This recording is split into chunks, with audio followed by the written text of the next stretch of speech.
Hi everyone, welcome to the Highlights from Ukraine podcast, your daily audio summary of the latest news reported in the Ukrainian media.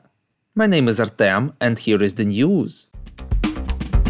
572 days less the Russian invasion of Ukraine. Russia attacked Ukrainian cities with drones this night, reports Ukrainska Pravda. According to the local authorities, as a result of the strike on Lviv, a fire broke out at an industrial warehouse. 2 people were found under the rubble.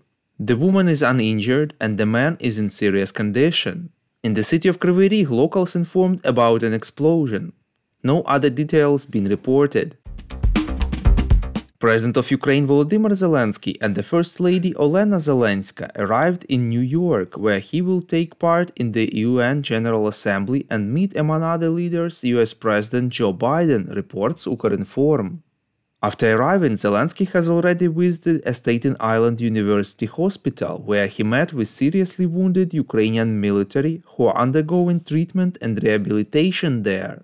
9 servicemen from Ukraine who have lost their limbs are staying in this hospital. White House National Security Council Coordinator John Kirby said that President Biden is looking forward to meeting with the Ukrainian president to hear from him personally about the developments of events in Ukraine, in particular about progress in the counteroffensive.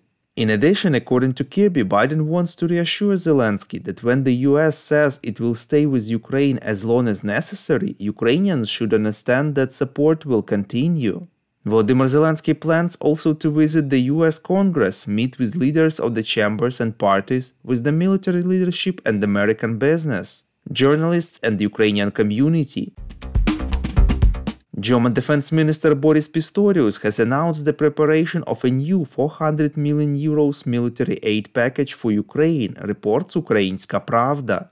In an interview with Bild, Pistorius said that the new package of military assistance to Ukraine includes explosive ammunition, mortar ammunition and missiles.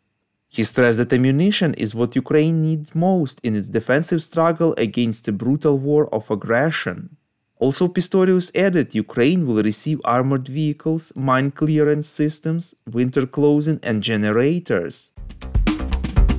We would really appreciate if you could recommend us to your friends and family as well as share information on social media. This really helps more people to find out about the highlights from Ukraine and truth about Russia's invasion. Ukraine filed lawsuits to the World Trade Organization against Poland, Slovakia and Hungary, who earlier decided to continue the ban on the import of Ukrainian agricultural products, reports Novinarnya. First Deputy Prime Minister, Minister of Economy of Ukraine, Yulia Sviridenko, said that Ukraine hopes that these states will remove their restrictions, avoiding court hearings. According to her, as a result of the unilateral ban on the import of Ukrainian agricultural products from Poland, Slovakia and Hungary, Ukrainian exporters have already suffered and continue to suffer significant losses due to downtime, additional costs and the impossibility of fulfilling foreign economic agreements. Poland and Slovakia have already refused to cancel their ban.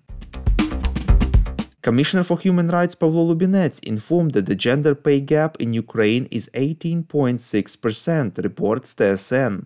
According to him, although the indicator is lower than the global one, at the same time it is higher than in many EU countries. The main reasons for the gender pay gap are systematic discrimination and underestimation of women's work. Thank you for listening to the Highlights from Ukraine podcast. We're a commercial initiative of just 2 people and we need your help to grow. Share information about the podcast, rate us in the app, subscribe to our Patreon. With your support, we are getting better. We call on you to demand from governments of your countries to impose the toughest sanctions possible on Russia and its citizens to stop their invasion of Ukraine.